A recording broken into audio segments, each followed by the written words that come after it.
Բարև ձեզ, սիրելիներս, մենք ձեզ հետ շարունակում ենք քննարկել Բհագավադ Գիտան եւ այս պահին ուսումնասիրում ենք 4-րդ գլուխը, որտեղ կանգնել էինք այն տեքստի վրա, որտեղ Տեր Շրի Քրիշնան ինքը ասեց նրա մասին, որ շարունակելով գաղափարը, որ տրանսցենդենտալ գիտելիքը, այսինքն հոգեվոր գիտելիքն է, որ կարող է թույլ է տալիս, որպեսզի կենդանեակը հաղթահարի իր էգոիզմը կամ էգոիստական տրփալից ցանկությունները եւ ի վերջո հարց է առաջանում, թե այդ տրանսցենդենտալ գիտելիքը որտեղից կարելի է ձեռք բերել։ Եվ ինքը խոսեց նրա մասին, որ տրանսցենդենտալ գիտելիքը ձեռք է բերվում հոգևոր ուսուցչին հարցադրումներ կատարելու միջոցով։ Մենք ձեզ հետ քննարկեցինք այն հարցը, որ իրականում մեր ժամանակներում այս խնդիրը ինքը շատ խնդրահարույց է եւ ունի շատ ու շատ բարդություններ, ինչու համար, որովհետեւ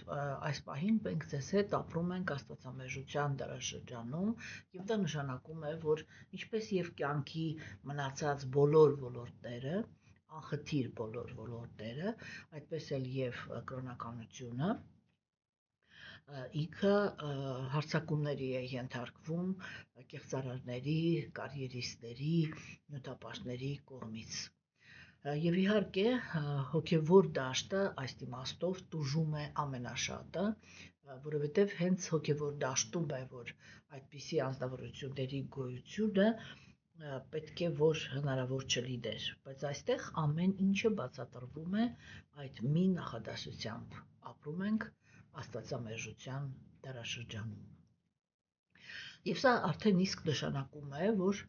սա մի դարաշրջան է, որտեղ իշխանությունը տրված է աստվածամեժներին, այսինքն այն հոգիներին, որոնք իրենք բացարձակ անկախություն են ուզում կրոնից։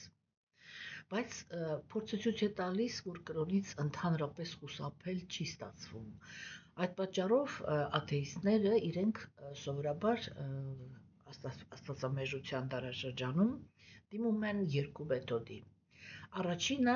դա ագրեսիվ աթեիստների մեթոդն է, որոնք իրենք ուղղակի գնում են կրոնը ոչնչացնելու ճանապարհով եւ հաստատելու աթեիստական, ուրեմն աթեիստական հասարակություն։ Դրա ամենավառ ապացույցը սովետական միությունն էր, որը ինչպես եւ տեսանք վերջնակետում չկարողացավ ոչնչացնի մարդկանց հակումը դեպի հավատքը։ Երկրորդ ճանապարհը դա կրոնը շահգործելու ճանապարհն է։ Այդ մեթոդին են դիմում կրոնական, ուրեմն այդ մեթոդին են դիմում խորամանկ աթեիստները։ Ինչ է նշանակում կրոնը շահագործել։ Կրոնը շահագործել նշանակում է, երբ որ բացարձակապես աթեիստ ազնվորությունը ինքը մտնում է կրոնական դաշտ, խորամանկությունը ձևացնում է, որ ինքը հոգևոր է, հա, եւ միշտ ձգտում է ունենալ առաջնային դիրքեր, որովհետեւ միայն առաջնային դիրքերն է, որ իրեն հնարավորություն կտա, որպեսզի ինքը զբաղվի նրանով, ինչի համար եկել է կրոնականության դաշտ, այսինքն իրան պետք են պաշտոնները։ Եվ դրա համար է հենց, որ հենց աստվածամերժության դարաշրջանում է, որ կրոնականությունը ինքը կազմակերպվում է։ Արիացիների հասարակության մեջ կրոնականությունը երբեք չի եղել կազմակերպված։ Հա, այսինքն երբեք չի եղել պիրամիդա, երբեք չի եղել, այսպես, պաշտոնե առաջատար, հա, հեղինակության տեսանկյունից կարող է եւ եղել է, բայց պաշտոնի տեսանկյունից երբեք։ Եվ այսպես ուրեմն կրոնը ինքը կազմակերպվում է կրոնական, ուրեմն իրականում աթեիստների կողմից, խորամանկ աթեիստների կողմից, որոնք իրենք դա անում են նրա համար, որպեսզի հնարավորություն ունենան զբաղեցնել պաշտոնները։ Եվ զբաղեցնելով այդ բարձրագույն դիրքը, կրոնականությունը ինքը սկսում է շահագործվել միայն նյութական նպատակներով։ Այսինքն այդ ժամանակ մենք կարողանում ենք տեսնել, որ օրինակ եթե մենք նայենք ընդհանուր առմամբ, չէ, աստվածամեժության դարաշրջանին, ապա մենք կարող ենք տեսնել, որ աստվածամեժության դարաշրջանում առաջնորդները կամ նրանք ովքեր կարիերա ունեն, եթե մենք ըստ էության խոսենք, միշտ պահանջում են սովորական մարդուց այն, ինչին որ իրենք չեն հետևում։ Հա, դավաճանները, որոնք զբաղեցնում են պաշտոններ, անպայման սովորական ժողովրդից պահանջում են հայրենասիրություն։ Հա, ուրեմն գողերը պահանջում են բաներ, ասեք, հարկեր մուծել, այսպես էլի, չափից ավելի հարկեր մուծել, ուրեմն հանցագործները իրենք պահանջում են, որպեսզի սովորական մարդը ինքը օրենք պահպանի, հա, խղճին դիմում են այն մարդիկ, ովքեր իրենք ընդհանրապես անխիղճ են, հասկանում եք, եւ ասենք նույնպես կարողանում եք տեսնել, որ կրոնականության կոչեր էլ անում են,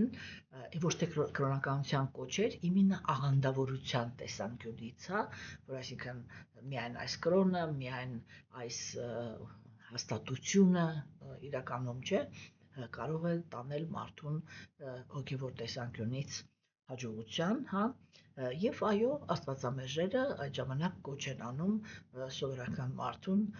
դիմել կրոնականությանը։ Ուրեմն այս տեսանկյունից իհարկե կարողանում ենք հասկանալ, որ մեր ժամանակներում հոգևոր կյանքը ինքը բավականին բարդ է եւ ինչու է ես այս թեման քննարկվեցի, որովհետեւ այո մեր ժամանակներում հոգևոր դաշտում կան կեղծ հոգևոր ուսուցիչներ, ինչպես նաև կան կեղծ աշակերտներ։ Ես այս թեման հատուկ եմ բարձրացնում կեղծ աշակերտների, որովհետև սովորաբար այս թեման չի քննարկվում, բայց այս թեման ինքը ոչ քիչ պակաս արդիական է, քան ասենք կեղծ ուսուցիչը։ Հոգևոր ճանապարհը ինքը, ինչպես տեսանք, արիացիները բաժանում են 4 էտապի, որտեղ առաջի էտապով հոգևոր մարդը ինքը պետք է ընդունի կրոնականության կողմից կամ Աստծո կողմից առաջադրված բաները, ասեք, Աստծո կողմից առաջադրված բարոյականության օրենքներ։ Այսինքն հաստատվի նյութական աշխարհի առաքինության գոյավիճակի մեջ։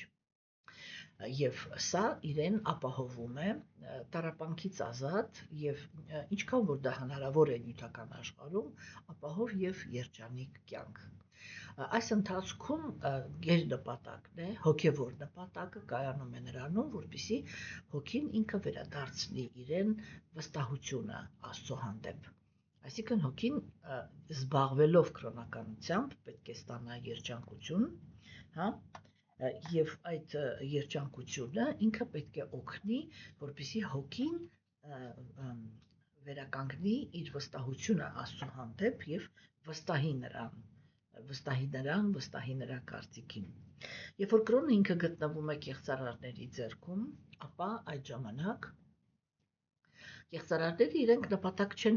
հետապնդում, որպեսզի կենդանիակը ինքը երջանիկ լինի, բարգավաճի եւ այլն, որպեսզի Աստծո հանդեպ ուրեմն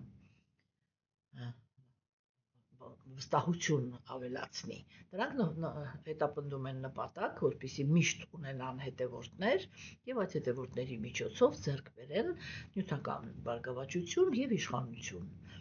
Եվ այդ ժամանակ կրոնում մարդուն չեն առաջարկում երջանկություն, նրան առաջարկում են համբերություն։ Այսինքն խոսքը գնում է նրա մասին, որ Աստված քո կյանքում ոչինչ չի փոխելու եւ այն ամբողջ այլանդակությունը, որը դու ստանալու ես քո կյանքում, կամ բոլոր դժբախտությունները, բոլոր խոչընդոտները, որը դու ստանալու ես քո կյանքում, դա Աստված քեզ փորձարկում է, որպեսզի մահից հետո քեզ դրախտ տանի։ Հա? Իսկ հիմա եւ այստեղ դու պետք է հասկանաս, որ ստանալու ես լիքը բաներ, ասեք, անարդարություններ եւ քո կրոնականությունը ինքը պետք է արտահայտվի նրանում, որ դու պետք է համբերես։ Այսպիսի գաղափարները իրենք ակնհայտորեն, եթե մարդը ինքը մի թեթև միացնի իր բանականությունը, ինքը ամիջապես կհասկանա, որ ակնհայտորեն այս գաղափարները իրենք միտում ունեն մարդուն շահագործելու։ Եվ այդ շահագործումը իրականացնում են կեղծ կրոնականները։ Կեղծ կրոնականները իրենք Այդ առաջի փուլով իրենք պահանջում են իրենց հետևորդներից բարոյականություն եւ իրենք չեն հետևում բարոյականության սկզբունքներին։ Երկրորդ этаպը մենք ձեզ հետ քննարկել ենք, որ դա հրաժարման եւ ազատագրման этаպն էր, այսինքն երբ որ կենդանիակը ինքը իմաստություն է զարգացնում եւ այդ իմաստության հետևանքով ունի հրաժար։ Հա, հրաժարման հետևանքով ստանում է ազատագրում գյուտական աշխարհի ազդեցությունից։ Այստեղ կեղծ հոգևոր ուսուցիչները իրենք դեմոնստրացիա են անում իրենց այսպես կոչված հրաժարումը, բայց մենք կարող ենք տեսնել ոչ շատ մեծ, շատ այսպես ցայտուն կերպով արտահայտված ձգտում ունեն փառքի հանդեպ եւ հետևորդներ հավաքելու, հա, եւ մենք տեսնում ենք այդ ժամանակ մենք կարող ենք տեսնել, որ իրենք անպայման ունեն ստվերային կյանք։ Ունեն ստվերային կյանք, ընդ որում մեկ-մեկ այդ ստվերային կյանքը ինքը այսպես բավականին տգեղ արտահայտություններ ունի, որը բոլորովին սազական չէ հոգևոր մարդկանց, երբ որ թողինցներ են բոլորը, ասենք, հրաժարվածների 10 դա տղամարդիկ են, իրենք այսպես հավաքվում են իրար հետ եւ այնտեղ որպեսի թաքցնեն, որ իրենք իրականում հրաժարված չեն, իրենց սեռական ցանկությունները կամ սեռական կարիքները բավարարում են իրար հետ։ Մեկ-մեկ այդ ինֆորմացիան ինքը դուրս է գալիս, լինում են սկանդալներ, մարդիկ իրանք հիասթափվում են հրաժարվածների դասից եւ այլն եւ այլն։ Հաջորդը դա յոգան է։ Յոգայում ուրեմն բանը, ասեք, յոգայի ուսուցիչները իրենք նույնպես կարող են լինել կեղծ եւ կարող են լինել իրական, որովհետեւ յոգան ինքը նախատեսված է կենդանեակին բերել գերհոգու հետ կոնտակտի մեջ։ Եվ եթե հոգևոր ուսուցիչը յոգայի ինքը կեղծ ուսուցիչ է, այսինքն ինքը այդ կապը չունի, ինքը վերածում է յոգան ուղղակի ֆիզիկական վարժությունների, որտեղ իհարկե անպայման անձնավորությունը ինքը կարողանում է հասնել ներքին աշխարհի կամ մտքի նյութական մտքի հանդարտության կամ ասենք այսպես էլի ինքնաղեկավարման ինչ-որ մի մակարդակի եւ դա ներկայացվում է որպես հոգևոր արդյունք։ Իրականում դա հոգևոր արդյունք չի, հոգևոր արդյունքը այդտեղ պետք է լինի, որ կենդանեակը ինքը պարզորեն իրականացնի, որ ինքը հոգի է, ոչ թե գիտելիք ստանա դրա մասին, ոչ թե հասկանա, որ ինքը հոգի է, այլ իրականացնի, որ ինքը հոգի է եւ տեսնի իր սրտի մեջ նստած գերհոգուն։ Հա, դրանից հետո գալիս է բhakti յոգան, որտեղ նույնպես կան կեղծ հոգևոր ուսուցիչներ, որոնք իրենք իրականում ոչ մի սեր Գերագույն Աստծո անձնավորության հանդեպ չունեն, որոնք իրենք չեն իրականացրել իրենց հոգևոր մարմինը, չգիտեն իրենց հարաբերությունները Գերագույն Աստծո անձնավորության հետ, հա, բայց ներկայանում են այնպես, ոնց որ թե գիտեն։ Բոլոր 4 этаպներում այդ կեղծ հոգևոր ուսուցիչները միշտ շատ էրուդիտ են։ Այսինքն իրենք շատ լավ տիրապետում են գիտելիքին, բայց այդ գիտելիքը չեն կիրառում։ Երբ որ հոգևոր ուսուցիչը ինքը կեղծ է, ինքը ունի մի շատ կարևոր գիծ։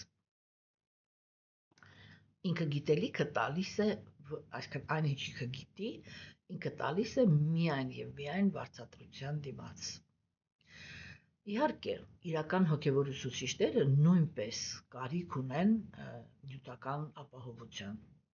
Սա չի քննարկվում, որովհետև իրականում, երբ որ մարդիկ իրենք մտածում են, որ հոգևոր մարդը ինքը պետք է սոված ապրի, դա սխալ գաղափար է։ Հոգևոր ուսուցիչը ինքը չպետք է նախապես պահանջ դնի գումարի։ Ինքը պետք է բոլոր մակարդակի հոգևոր ուսուցիչները իրենք պետք է գիտելիքը բաժանեն բոլորին։ Ով ի վիճակի է, նա աջակցում է նյութապես հոգևոր ուսուցչին, ով ի վիճակի չէ, ուղղակի շնորհակալ է մնում։ Սա է ամենաառաջի սիմպտոմը, որով դուք իմանում եք, որ գործ ունեք անկեղծ ազնվորության հետ, դա նա է, որ ինքը անշահախնդիր բաժանում է բոլորին եւ ամեն մեկը իրեն հատուցում է այնպես, ինչպես որ կարող է կամ հատուցում է կամ չի հատուցում։ Այսպես, ինչքան որ իրան հատուցում են, ինքը այդ նյութով, այդ նյութական իրադրությունով էլ բավարարված է մնում։ Եթե շատ կլինի, քիչ կլինի։ Սա ինքը շատ կարևոր սիմպտոմ է, որպեսզի այսպես այդ մի անգամից կարողանաք հասկանալ անձնավորության իրական նպատակները։ Ուրեմն, սա ինչ վերաբերվում է ուսուցիչներին։ Ասվեց, որ աշակերտը ինքը պետք է հարցեր տա ուսուցչին եւ ծառայի իրան։ Մենք խոսեցինք դրա մասին, որ ծառայությունը ինքը լինում է երկու տեսակի՝ ուսուցչի նյութական մարմնին եւ ուսուցչի միսիային։ Հոգևոր ուսուցիչները իրանք բոլոր մակարդակում միշտ շահագրգռված են նրանով, որպեսզի բոլոր ազնվորությունները իրենք տեղյակ լինեն գիտելիքից եւ այն գիտելիքը, որը իրանք են տիրապետում, իսկ ամեն ուսուցիչ, ամեն մի փուլ ունի իր հոգևոր ուսուցիչը եւ կան այսպես կոչված պարամահամսը հոգևոր ուսուցիչներ, որոնք իրենք բոլոր 4 էտապների համար որակավորում ունեցող ուսուցիչներ են։ Ուրեմն, սիրելիներս, չէ, եւ մենք խոսեցինք նրա մասին, որ կան այդ երկու տիպի ծառայությունը, որը կարելի է մատուցել հոգևոր ուսուցչին։ Հիմա եւ արդեն միանգամից, չէ, բարձ է դառնում, որ հարցադրողն էլ ինքը աշակերտն է։ Եվ ո՞րն է աշակերտի որակավորումը։ Եթե հոգևոր ուսուցիչները իրենք պարտավոր են իրականացված լինեն այն փուլի մեջ, որը որ մատուցում են հասարակությանը, ապա աշակերտը հատկապես աստվածամերժության դարաշրջանում, երբ որ իրանք գալիս են, դա անձնավորություններ են, որոնք իրենք հիմնականում նախասկզբնականորեն իրենց կյանքի սկզբում ընդհանրապես չեն հետաքրքրվել հոգևոր կյանքով։ Հա, եւ մի հատ այդպիսի մարդ էլ ես եմ ձեր առաջ նստած։ Ես եղել եմ շատ համոզված աթեիստ։ Եվ ուրեմն, սիրելիներս, չէ, որ այդ պայմանավորված հոգին ինքը գալիս է հոգևոր դաշտ։ Եվ որ ինքը գալիս է հոգևոր դաշտ, ինքը գտնվում է հիմնականում մեր դարաշրջանում այդպիսի անձնավորություններ իրենք հիմնականում գտնվում են տգիտության եւ կրքերի գոյավիճակների ազդեցության տակ։ Սա նշանակում է, որ իրենք գալիս են կրոն, չէ, հարցադրումներով հիմա նրանք, ովքեր գտնվում են տգիտության ազդեցության տակ, իրենք հարցեր են տալիս, որպեսզի բավարարեն իրենց թշնամանքը։ Հա, կամ ուսումնասիրում են գիտելիքը, որպեսզի հնարավորություն ստանան բավարարեն իրենց թշնամանքը։ Օրինակ, մարդը ինչ-որ մեկին ատում է եւ իրավունք է ուզում ունենալ նրան սպանելու։ Եվ այդ ինչ-որ մեկը իր հարազատն է։ Ինքը գալիս է, օրինակ, վեդայական տեսության մոտ, հա, եւ հետո հարց է տալիս ուսուցչին։ Ասում է, այ օրինակ, Դուրյոթանան ինքը անարդար էր վարվել պանդավների հետ։ Պանդավները նրան սպանեցին։ Իրավունք ունեմ ես էլ սպանեմ իմ եղբորը, որտեվ ինքը ինձ նեղացրել է։ Դա տեսեք ինքը հարցադրումը, սա կոչվում է տգիտության մեջ հարց։ Այսինքն հարց, որտեղ կենթանի էական եկել է հոգևոր գիտելիքի մոտ եւ ուզում է շահագործի հոգևոր գիտելիքը իր ատելությունը բավարարելու համար։ Հաջորդ հարցը մակարդակի հարցերը, որոնք տրվում են, դա կրքի գոյավիճակի ազդեցության տակ են։ Կրքի գոյավիճակի ազդեցության տակ ազնվորությունները իրենք ուզում են արդարացնել իրենց կրքերը եւ հարցեր են տալիս հենց այդ տեսանկյունից։ Օրինակ, կինը ինքը հակում ունի սեռական հարաբերությունների մեջ ունենալ շատ տղամարդ։ Եվ ինքը գալիս է եւ ասում է, այ ես հիմա կարդացի, որ վեդայական գրականության մեջ կար այդպիսի հերոսուհի, որի անունն էր Դրաուպադի, հա, որը ինքը ուներ 5 ամուսին։ եւ համարվում էր արիական հասարակության մեջ ամենաառաքինի կանանցից։ Կարող եք ասել, իսկ ինչու իրան կարելի է ունենալ 5 ամուսին եւ համարվել առաքինի, իսկ ինձ ոչ։ Կամ տղամարդը գալիս է եւ ասում է. ես ինչ-որ մի հատ կնոջ եմ սիրում, որը ինձ չի սիրում։ Իրավունք ունեմ իրան գողանամ։ Հա? Եվ ասենք հարցադրում է տալիս։ Իսկ ինչու Արգջունային կարելի էր կին գողանալ, իսկ ինձ ոչ։ Եվ սա կրքի գոյավիճակի մեջ տված հարցեր են, որտեղ աստավորությունը ինքը փորձում է, կներեք,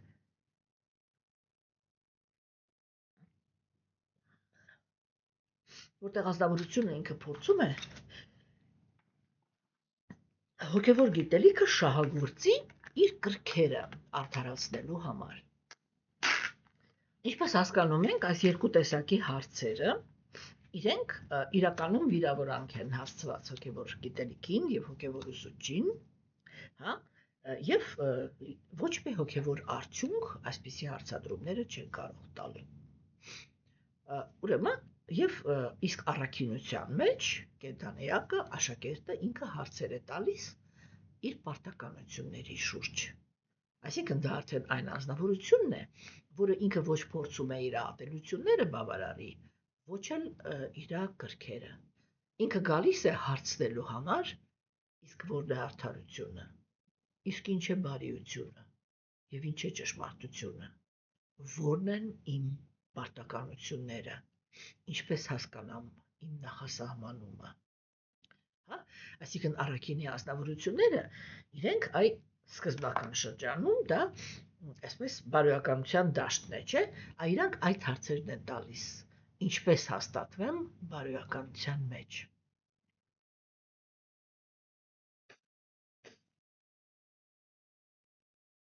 Ներողություն եմ խնդրում։ Հա, եւ ուրեմն, սիրելիներս,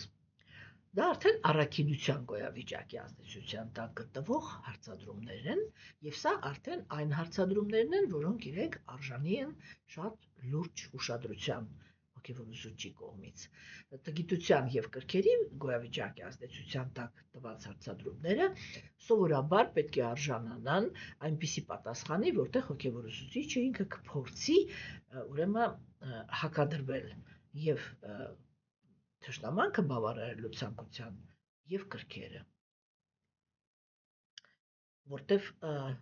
առաքինության գոյավիճակի մեջ ոչ թե կրքերը եւ թշնամանքը վերանում են, այլ առաջի քայլով իրանք բերվում են արդարության դաշտ։ Ինչքանով է արդար քո ատելությունը, ինչքանով է արդար քո գիրքը, հա, որովհետեւ երբ որ սովորական տղամարդն է գալիս եւ ասում ես ուզում եմ գողանամ այսինչ աղջկան, հա, ինքը փորձում է ղեկավարել իր տրփանքը։ Իսկ երբ որ Արգջունան էր գողանում Սուփադրային, Սուփադրան դա Տեր Շրի Կրիշնայի քույրն էր։ Եվ ինքը գողացավ Սուփադրային, որպեսզի Տեր Շրի Կրիշնան ստիպված լինի հաճախակի գա իր տուն հյուր։ Սա ուրեմն բացարձակ տարբեր հոգեվիճակից կատարված արտաքինից նույն գործողություններն են։ Ուրեմն առաքինի հարցադրումները դրանք վերաբերվում են պարտականություններին, բայց կան դրանից ավելի վեր հարցեր, հա, որոնք իրենք արդեն վերաբերվում են հոգու շահերին։ Եվ այդպիսի անձնավորությունները առաջին հերթին հարցեր են տալիս մի թեմայով. ինչպես ազատեմ հոգիս նյութական գերությունից։ Երկրորդ ուրեմն յոգայի մեջ արդեն ճիշտ հարցադրումները դրանք կայանում են նրանում, որ ինչպես հանդիպեմ Աստծուն։ Եվ վերջի հարցադրումները, որոնք ուրեմն տեղի են, որոնք հոգևոր են բանում, բակտի յոգայում, նրանք հարցադրումներ են, թե իսկ ինչպիսի հարաբերություններ կարելի է ունենալ գերագույն Աստծո անձնավորության եւ հոգևոր աշխարհում ապրող կենդանի էակների հետ։ Եվ այս իմաստով ուրեմն մենք արդեն հասկանում ենք, որ կան տարբեր մակարդակի, այսինքն կան կեղծարար ուսուցիչներ, կան իրական ուսուցիչներ, եւ նրանք եւ երկրորդները իրենք հանդիպում են եւ կարմա յոգայի մեջ, եւ գյանա յոգայի մեջ, եւ դհյանայի մեջ, եւ բhakti մեջ, հա, եւ կան աշակերտներ, որոնք իրենք տարբեր որակավորումներ ունեն։ Մեր ժամանակներում, որովհետև ուսուցիչների մեջ կան կարիերիստներ, հոգևոր ուսուցիչների միջև կարող է լինել աննախադեպ մի երևույթ, որը իրականում աստվածակենտրոն ոչ մի դարաշրջանում այդպիսի երևույթ չկա։ Դա հոգևոր ուսուցիչների միջև մրցակցությունն է։ Ինչպես է իրականացվում այդ մրցակցությունը։ Առաջին հերթին մրցակցությունը իրականացվում է այն կերպ, որ ազնվորությունը, որը ունի մեծ ազդեցություն, իսկ եթե ինքը ունի մեծ ազդեցություն, դա միշտ նշանակում է, որ ինքը պետական գործիչների մեջ ունի հովանավորություն, հովանավոր, որին եւ ֆինանսապես աջակցում է, հա, եւ հենց դրա համար էլ ստանում է պաշտպանություն եւ ուրեմն օգտագործելով իր այդ հնարավորությունները, այսպես բան է անում, էլի, ճնշում է իր մրցակիցներին, որտեղ կարող են լինել իրական հոգևոր ուսուցիչներ։ Կեղծ հոգևոր ուսուցիչները նաև կարող են անել շատ ավելի տգեղ բաներ, իրենք կարող են իրենց աշակերտներին ուղարկել իրենց մրցակիցների դաշտ, տալով նրանց այդպիսի բան, задание, այդպիսի խնդիր դնելով իրանց առաջ, որ դու գնում ես այնտեղ, ձևացնում ես, որ դու իր աշակերտն ես, հա, անում ես ամեն ինչ, որպեսզի ընդունվես որպես լավ աշակերտ, իսկ հետո սկսում ես քեզ այլանդակ կերպով պահել, որպեսզի մարդիկ մտածեն, որ այ դու ես իր պտուղը։ Հասկանում եք, դրա համար մեր ժամանակներում ես նորից ու նորից դա մշտապես կրկնելու եմ։ Ահա որ դժվար է տարանջատել կեղծիքը իրականից։ Հա, եւ սովորական մարդը ինքը միշտ գիտի, ինչպես ասում են, կոպեկի մի կողմն է միայն տեսնում, եւ ստվերային կողմը, թե ինչեր կարող են արվել անկեղծ մարդկանց հանդեպ, սովորական մարդը ընդհանրապես ինքը ճշմարտությունով չի հետաքրքրվում եւ դրա համար էլ ճշմարտությունը չգիտի։ Բայց իրականում այդ դաշտը ինքը, ինչպես տեսնում ենք, եւ աշակերտների տեսանկյունից, եւ ուսուցչի տեսանկյունից շատ խնդրահարույց է։ Չենք խոսում էլ նրա մասին, որ եւ այնտեղ, եւ ուսուցիչների մեջ, եւ աշակերտների մեջ կարող են հայտնվել ազգային անվտանգության աշխատողներ, որոնք իրենք էլ իրենց հերթին իրենց խնդիրներն ունեն, չէ՞։ Եվ իհարկե, այստեղ ոչ էլ կարելի է 100%-անի մեղադրել, որովհետև շատ հաճախ, երբ որ գալիս են կրոնական աղանդներ, նրանք էլ իրենց կողմից լինում են այն պետության, ուրեմն ազգային անվտանգությունից, որտեղից որ եկել են։ Եվ իհարկե, ասենք, կա խնդիր եւ նրանց դիմադրել կեղծերին, չէ՞։ Նույն այսպես է, էլի, հետաքրքիր իրավիճակ է ստացվում, որ տեղի կեղծերը դիմադրում են դրսի կեղծերին, որպեսզի ազդեցության դաշտը չզիջեն։ Իրականում վերջնականում խոսակցությունը սա է, չէ՞։ Եվ այդտեղ իհարկե եւ այնտեղից եւ այստեղից բոլոր անկեղծները միշտ դժում են անկեղծները, այսպես ասեմ, աստվածամերժության դարաշրջանում, բայց ես ուզում եմ, որ մենք մի փոքր այսպես օբյեկտիվ պատկերացում կազմենք, թե ինչ է կատարվում այդ դաշտում։ Ну, հույսով եմ, որ հասկանում եք, որ շատ թռուցիկ ենք խոսում այս թեմայով, որտեղ այս թեմայի շուրջ շատ լուրջ թեմաներ են, որոնց շուրջ կարելի է շատ երկար խոսել։ Մեր հանդիպումների նպատակը պրոֆեսիոնալիզմը չի, մեր հանդիպումների նպատակը այն է, որպեսզի մենք առաջին պատկերացում կազմենք արիացիների գաղափարախոսության մասին, նկատի ունենալով, որ այդ գաղափարախոսությունը մեզ հետաքրքրում է միայն մի պատճառով։ Նրանք կարողանում են կառուցել երջանիկ հասարակություն։ Եվ դա նշանակում է, որ իրենց գաղափարախոսությունը ինքը ճշմարտություն ունի իր մեջ։ Եվ այսօր մենք ձեզ հետ արդեն կանցնենք 35-րդ տեքստին 4-րդ գլխի, որը ինքը հնչում էր այսպես. Իրական գիտելիք ստանալով դու այլևս երբեք չես ընկնի պատրանքի ազդեցության տակ, որովհետև այդ գիտելիքը քեզ կօգնի տեսնել բոլոր կենդանի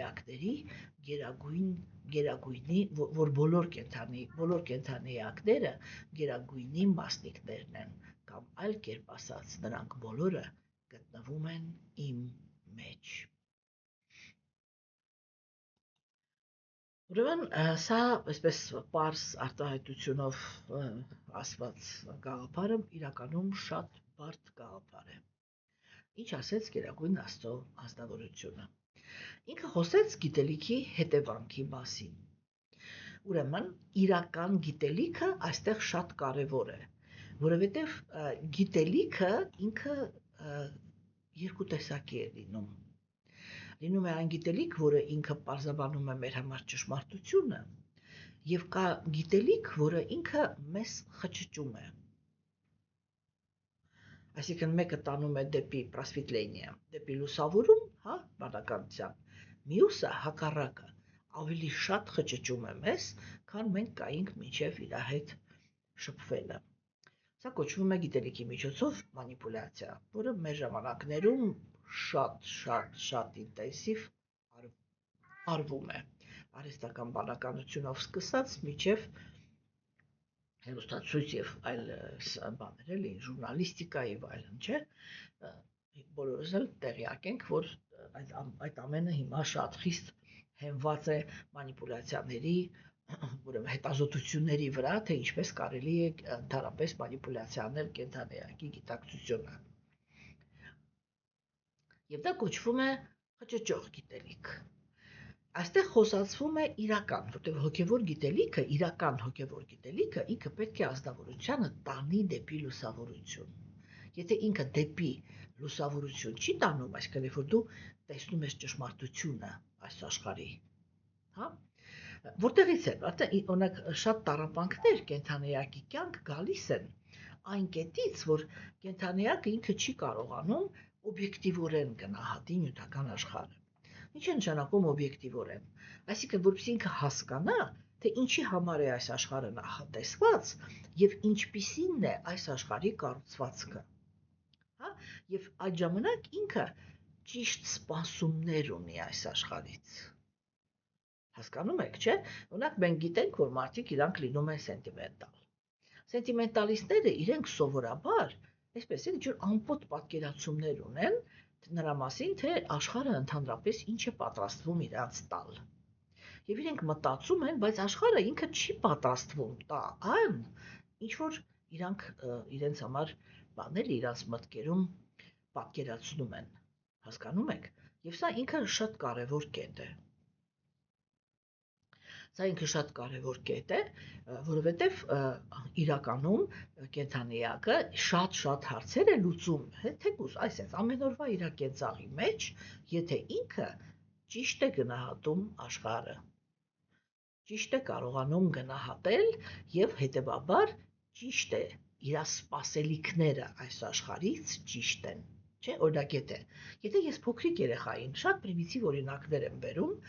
եթե ես փոքրիկ երեխային ընկալեմ որպես մեծահասակ, իմ սպասումները իրանից ինչ են, որ ինքը իրան պետք է պահի մեծահասակի պես։ Այ բուկվալն է սրանից երևի մի շաբաթ առաջ ես վկայեի այդպիսի իրադարձությանը, որտեղ մեծերից երկու հոգի գտնվում էին լուր կոնֆլիկտի մեջ։ Իրանց արանքում կան երեխաներ։ Եվ իրանցից ուրեմն մեկը ինքը երեխաներին վերցնում տանում է, այնտեղ կոպիտ ասած մշակում է, բերում է ինչ-որ մի հատ վիճակի, ինչ-որ բաներ է ասում, հետո ուղարկում է այս մի մեծի մոտ։ Երեխաները այս մի մեծի մոտ պահում են իրան, այնպես ինչպիսի ծրագիր, որ ստացել են այս մի մեծից։ Սա սկսում է երեխաների դեմ պայքարել։ Հասկանում եք, փոխարեն պայքարի այն ազնվորության դեմ, ովքեր այդ երեխաների վրա ազդել են։ Եվ այդ երեխաներին չի ներում, որ իրանք ընկել են մեծի ազդեցության տակ։ Այսա նշանակում է պատրանքային ընկալում։ Այսինքն այդ ազնվորությունը չի հասկանում, որ երեխայի բանականությունը չի հերիքում, որպեսզի ինքը գնահատի մեծահասակի խորամանկությունը։ Չէ՞, եւ ասեք ինքը բնականից ընկնում է ազդեցության տակ, գալիս է համապատասխան ինչ-որ բաներ է անում։ Եվ այդ դեպքում մենք տեսնում ենք, որ ազնվորությունը ինքը սխալ սպասում ունի։ Ինքը սխալ սպասում ունի, որ երեխան պիտի կարողանար հասկանար, որ այն մեծը իրան հիմա օգտագործում է, որպեսզի այս մի մեծին ցավ պատճառի։ Սխալ սպասողություն, չէ՞։ Բարձ օրինակ է։ Հասկանում եք, այն միշտ տեղի է ունենում դա, երբ որ 80% բոլոր հիասթափությունները, որի հետևանքով կենթանիակը ինքը տառապում է այս աշխարհում, դա այս աշխարհից սխալ սպասողությունն է, որ մենք չենք կարողանում գնահատել, թե ինչ աշխարհում ենք ապրում։ Օրինակ, եթե դուք ուշադրություն դարձնեք, դուք կտեսնեք, որ բոլորը մի տեսակ ապրում են այնպես, ոնց որ թե այս աշխարհը նախատեսված է վայելքի համար։ Բայց ո՞րն է սթափ վերաբերմունքը։ Այս աշխարհի հիմքում դրված է մեկը մյուսի կերակուրն է հիմքը։ Եվ դա արդեն իմիջիալը եւ կերակուրն է եւ բարիս բուն իմաստով եւ վերանցական։ Չէ՞։ Հիմա եթե ես գիտակցում եմ այդ գաղափարը, ես ինչպես եմ ինձ պահում։ Ես զգոնություն եմ, չէ՞, ունենում, որովհետեւ ամեն վարքյան կարող եմ ինչ որ մեկի կերակուրը դառնալ։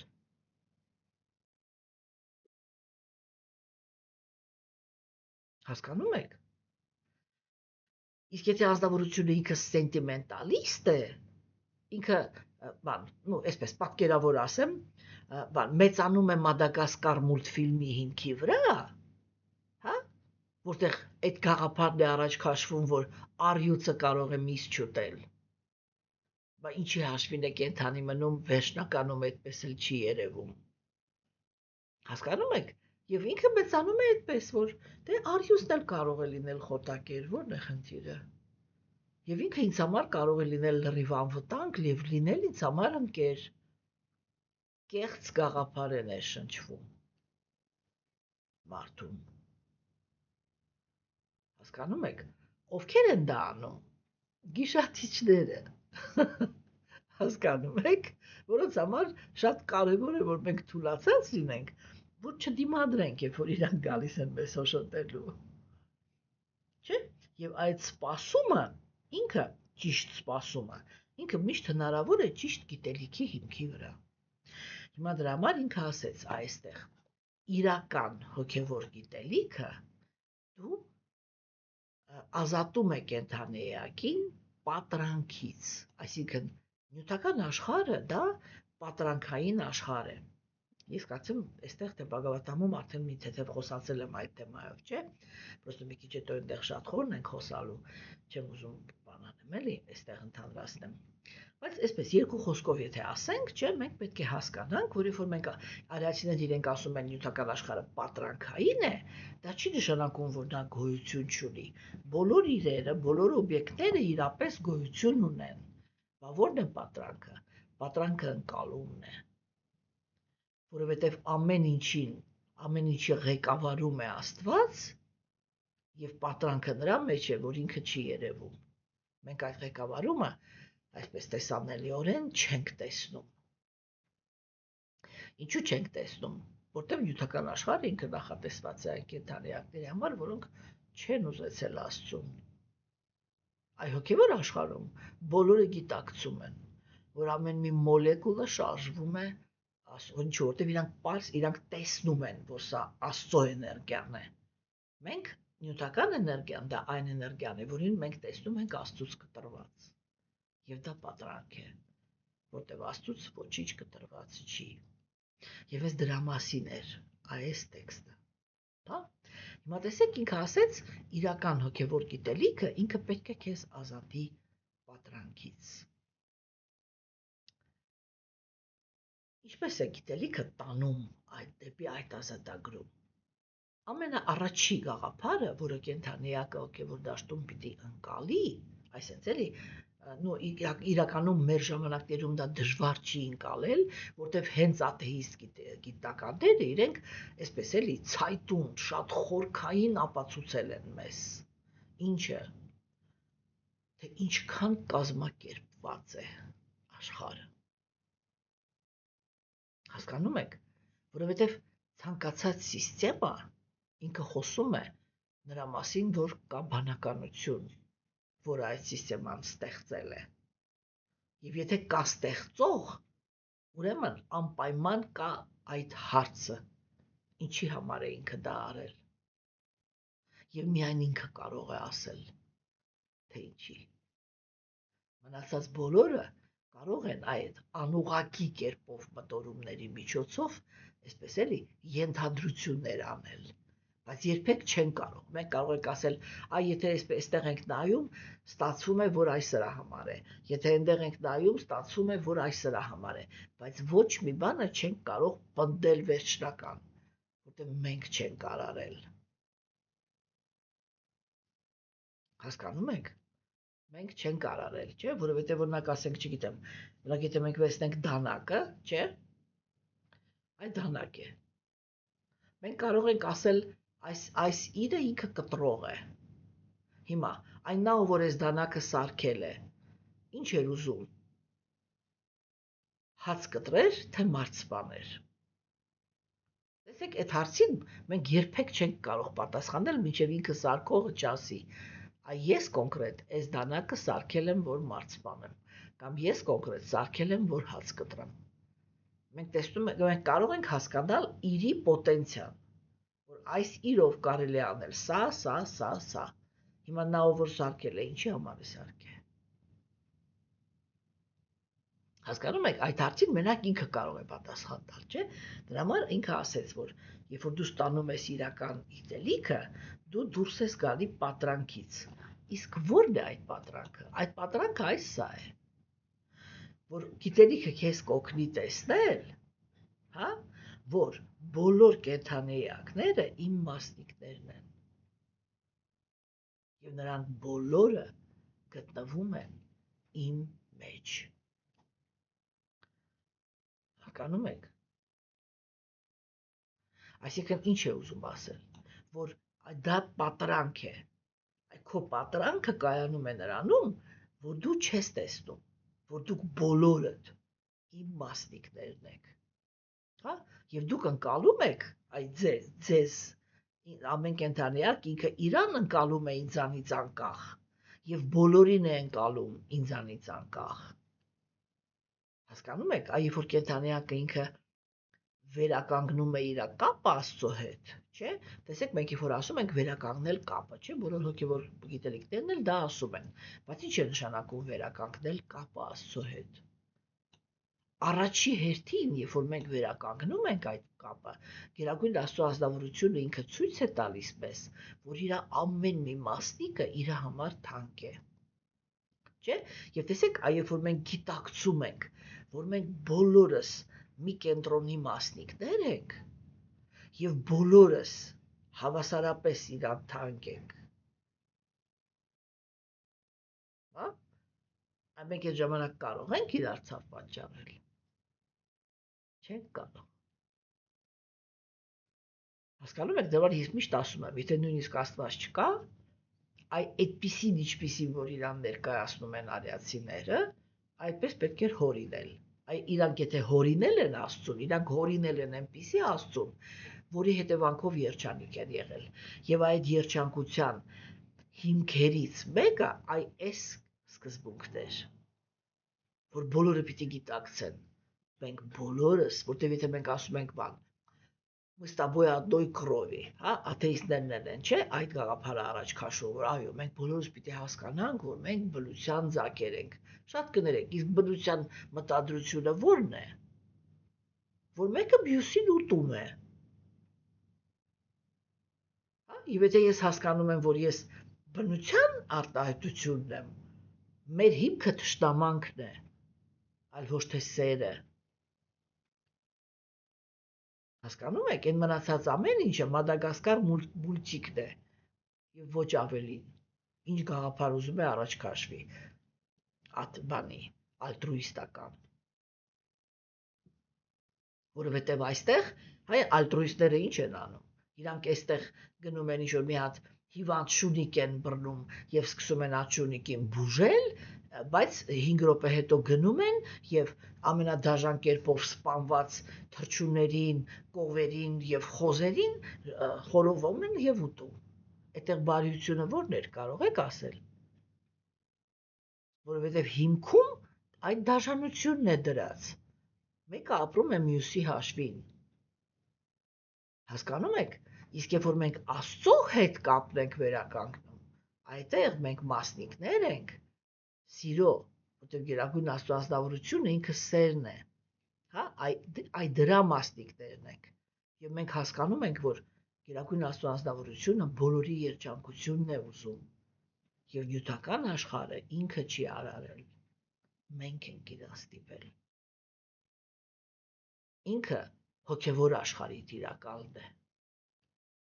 իսկ մենք նյութական, հա, և այդ նյութական աշխարհը ինքը հնարավոր է դառնում, երբ որ մենք չենք ուզում գիտակցել կապը Աստծո հետ, ոչ մեր, ոչ էլ դիմացինի, եթե ես օրինակ, եթե ազնվորությունը ինքը գիտակցում է դիմացինների կապը Աստծո հետ, ինքը կանի այդ հանրահայտ արտահայտությունը ինքը որտեղից է գալիս, հենց այդտեղից, չէ, ուրիշի հետ մի արա, ինչ որ չես ուզում, որ քո հետ անեն, չէ, այդ գաղափարը ինքը անմիջապես իրականացվում է, ինչի հաշվին, այդ դրա հաշվին, որ դու ուզում ես, չէ, եթե դու գիտակցում ես, որ դու Աստծո մասնիկն ես, դու ուզում ես, չէ, լինել Աստծո համար կարևոր, չէ, լինել ինչ բաներ ես ուզում, որպեսզի Աստված քեզ բարեհաճ նայի, քո ցանկությունները կատարի, քո մասին հոգ տանի եւ այլն, չէ, բայց նույն բանը քո դիմացինն էլ է ուզում,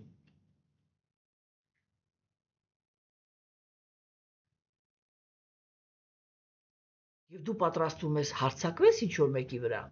և գնում ես եկեղեցի մոմ ես վառում, որ այդ հարձակումը բարեհաճող իրականացնես, իսկ մյուսը, ում որա որ դու հարձակվում ես, գնում է եկեղեցի մոմ է վառում, որ Աստված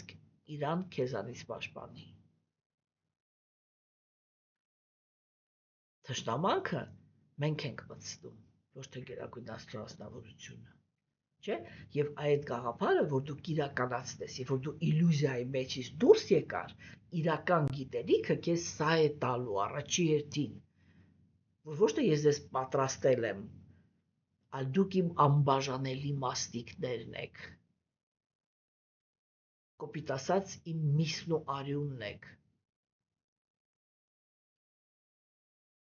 հա, և բոլորը դու ինքը ասեց իմ մեջ, չէ, բոլորն իմ մասնիկներն են և գտնվում են իմ մեջ, այսինքն այնպես, ինչպես որ մենք վարվում ենք ուրիշ կենդանեակների հետ,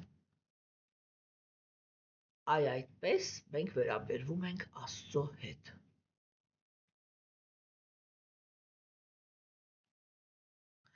Մենք իսպառ կորցրել ենք այդ գիտակցումը,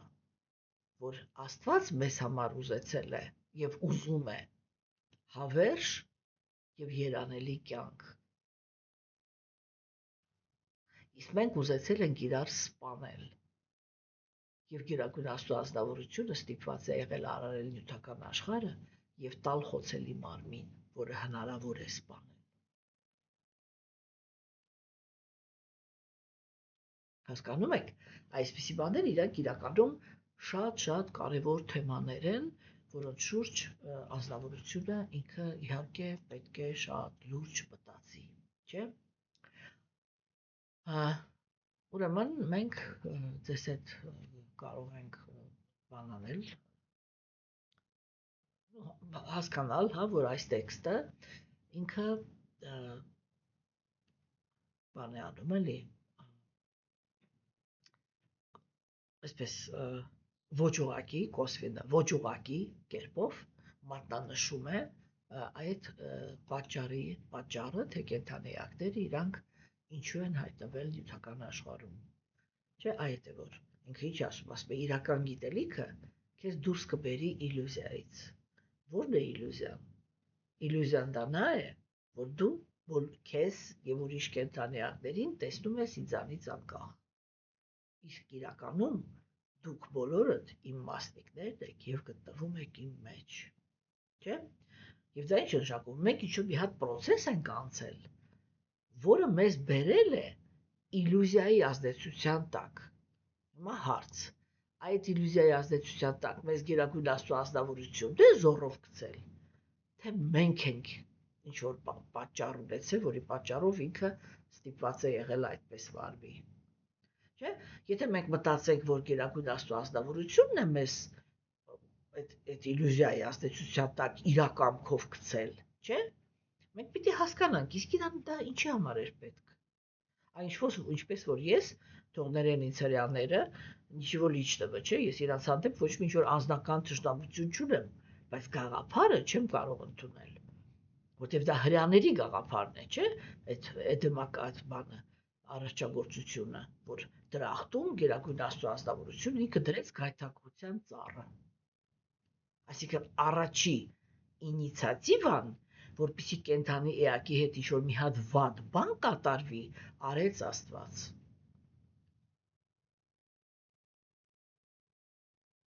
Ինքը ստեղծեց պրովոկացիոն սիտուացիա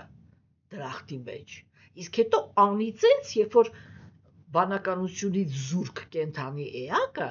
ուրեմն տրվեց այդ պրովոկացիային։ Այստեղ ոչ մի արդարություն չկա, չէ՞։ Եվ իհարկե, այո, մեղավորը դուրս է գալիս գերագույն Աստծո անձնավորությունը, որովհետև եթե դու իրոք ուզում էիր, որ Ադամն ու Եվան այնտեղ իրաց համար անմեղ ապրեին, կներես, բայց այդ ծառը պիտի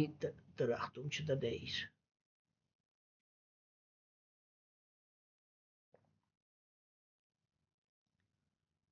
Իսկ եթե մենք հավատանք ժամանակակից հոգեբաններին, որը ես այնպես չի, որ հենց իրենք հոգեբաններն էլ կիսված են, էլի, այնպես չի, որ բոլորը ընդունում են դա, բայց այսպես հանաքի բանով ասեմ, էլի,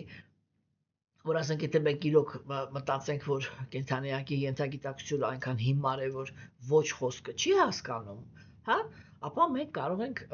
բանանել այսպես, էլի, որ այդ պահին, երբ որ գերագույն Աստծո ազնվորությունը այդ մեխանիզմը հենց ինքն է, չէ, դրել։ Ենթագիտակցության մեխանիզմը ինքն է, չէ, դրել։ Ինքն է, չէ, մեզ արարել այնպես, ինչպես որ ինքը ճիշտ էր համարում։ Հա, ուրեմն ինքը դրել է այդ, էլի, մի հատ մեխանիզմ, որ չէ խոսքը չի հասկանում, բայց հետո ասել է ծառին ձեռք չտաս։ Այսինքն հենց այդտեղ հրաման է տվել անպայման այս ծառին ձեռք կտակ։ Կամ ինչ իմաստ ունի դրախտում դնել մի բան, որը անիմաստ է։ Որտեւ եթե իրան պիտի ձեռք չտան, դա նշանակում է ինքը այդտեղ ֆունկցիա չունի կատարելու։ Այդ ծառը ինչի դրեցիր այնտեղ։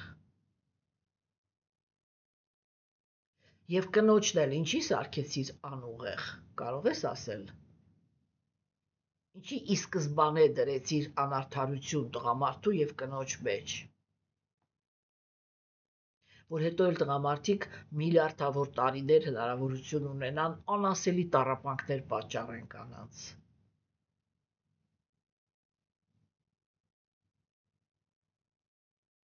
Հասկանում եք։ Այս ամեն ինչը լուրջ հարցեր են, չէ՞, որոնց շուրջ պետք է մտածել։ Իսկ արիացիները իրենք ասում են ոչ, այստեղ եթե մենք արիացիներին ենք հավատում, մեզ հետ հիմա խոսում է ինքը գերագույն Աստծո ազնվորությունը։ Եվ ինքը ասում է. դուք իմ մասնիկներն եք, անբաժանելի։ Դա նշանակում է, որ դուք բնությունով ինձանից չեք տարբերվում։ Ոնց որ դա բանն է, ոնց որ իմ մի մոլեկուլը թշնամանք ունենա մյուս մոլեկուլիս հետ։ Եվ դա այն է, ոնց ենք մենք վարվում, նորից եմ կրկնում, գերագույն Աստծո ազնվորության հետ, հա, եւ առաջի քայլով, երբ որ մենք խոսում ենք նրա մասին, որ առաջի քայլով կենդանիակը ինքը հոգեվոր կյանքում այո, իհարկե պետք է վերցնի բարոյականության օրենքները, եթե նույնիսկ ինքը այդ օրենքները չի պահպանել, որտեղ Աստվածամերժության դարաշրջանում է ծնվել եւ ինչի ասես կարող էր հանդիպել իր կյանքում, չէ՞։ Եթե նույնիսկ դա այդպես է, երբ որ գալիս է հոգևոր կյանք, առաջի բանը, որ ինքը պիտի անի, պիտի վերցնի բարոյականության օրենքները։ Չէ՞։ Եվ երբ որ ինքը այդ բարոյականության օրենքները վերցնում է, ինչ է նշանակում բարոյականության օրենք։ Հարգանքով վերաբերվել ուրիշ կենդանի էակների հանդեպ։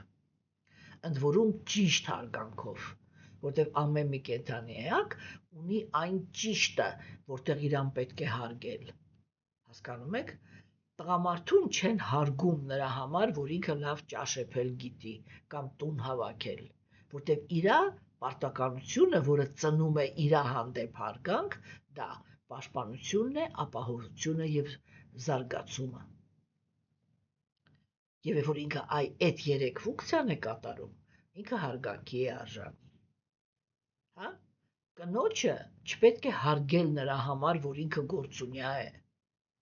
որովհետև կնոջ ֆունկցիաները լրիվ բացարձակ ուրիշ են։ Կինը ինքը պետք է աշխարհ բերի հարմարավետություն եւ սեր։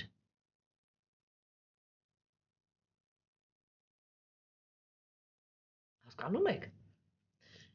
Եվ ուրեմն այդ բարոյականության օրենքները, իրենք դա առաջի քայլն են։ Իրենք առաջի քայլն են, առաջի փորձն են,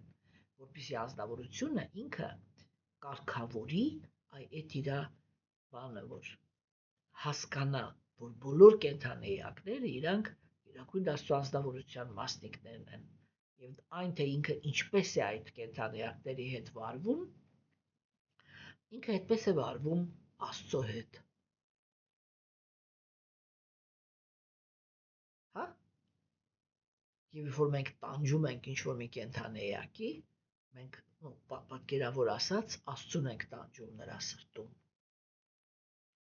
որտեվ վկան ենք դարձնում իրան, թե մենք ինչ ենք անում իրա մասնիկի հետ։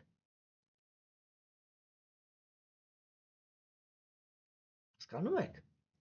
Բայց երբ որ մտնում է կրոնական աղանդավորությունը, մի աղանդի ներկայացուցիչը, ես միշտ ասել եմ, ասում եմ, մինչև վերջի շունչս ասելու եմ, այս աշխարհի ամենամեծ անհեթեթությունը նա է, երբ որ կրոնական մարդիկ իրար փոր են փրթում, իրար մորթում են, մենակ այն պատճառով, որ ուրիշ կրոնի են պատկանում։ Դա ինչ է նշանակում, որ այդտեղ ոչ մի հոգևոր բան չկա, որ այդ կրոնները իրենք երկկողմանի շահագործվում են նյութական նպատակներ իրականացնելու համար։ Եվ աստվածամերժության դարաշրջանում աստվածամերժերը,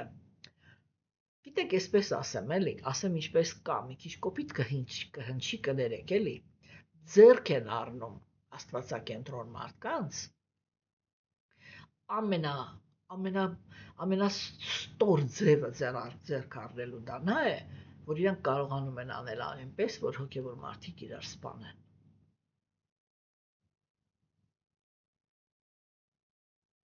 Կրոնականության պատկանելիության, այդ աղանդավորության պատկանելիության գաղափարից դրդված։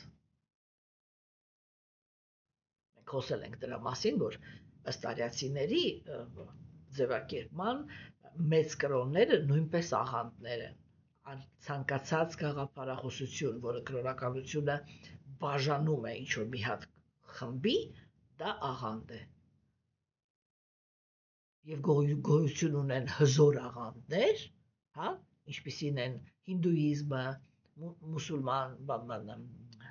մուսուլմանությունը, քրիստոնեությունը, իուդաիզմը, հա, դրանք բոլորը իրենք հզոր աղանդներ են։ Քրիստոնեության մեջ կաթոլիկները, ուղղափառները, սրանք նրանք, մուսուլմանության մեջ իրանց բաները ունեն, չէ՞։ Այդ բոլորը աղանդներ են։ Եվ կան մանր-մունր աղանդներ։ Բայց ըստ արիացիների այն ամենը, ինչ բաժանում է կրոնական դաշտը, դա աղանդ է, որտեղ իրականում մենք ձեզ հետ ամենասկզբից խոսել ենք, Աստված մեկն է, կրոնը մեկն է, հավատը մեկն է, եւ երբ որ կրոնական դաշտը ինքը բաժանված է, այսպես կրոնականությունների, դա արված է աթեիստների կողմից։ Այն աթեիստների, որոնք, այո, հոգևոր մարդկանց ձեռք առնելով օգտագործում են նրանց իրանց ձեռքերով թշնամանք իրականացնելու համար։ Հոգևոր մարդը զենք թշնամանքի, հա, այսինքն հոգևոր մարդը փաստորեն սատանայի ձեռքը զենք, հա, դրանից ավելի նսեմացուցիչ բան հոգևոր մարդու համար գոյություն չունի։ Չէ, բայց մարդիկ իրենք բացարձակ տգիտության գոյավիճակի ազդեցություն, բացարձակ համոզված նրա մեջ, որ իրանք ճիշտ են վարվում, դարեր շարունակ իրար մորթում են։ Հասկանում եք։ Եվ սա անհեթեթության գագաթնակետն է, որտեվ Գերագույն Աստծո անձնավորությունը միանձնյա անձնավորություն է եւ ինքը ասում է բոլոր կենդանեակները իմ մասնիկներն են։ Եվ դու կլինես ինքնաիրականացված հոգի, երբ որ այ կհասկանաս դա, եւ իրական գիտելիքը քեզ պիտի բերի այդ գիտակցության։ Եվ սրա մասին էր այս տեքստը։ Այսօր այսքանը, սիրելիներս, ստեսություն։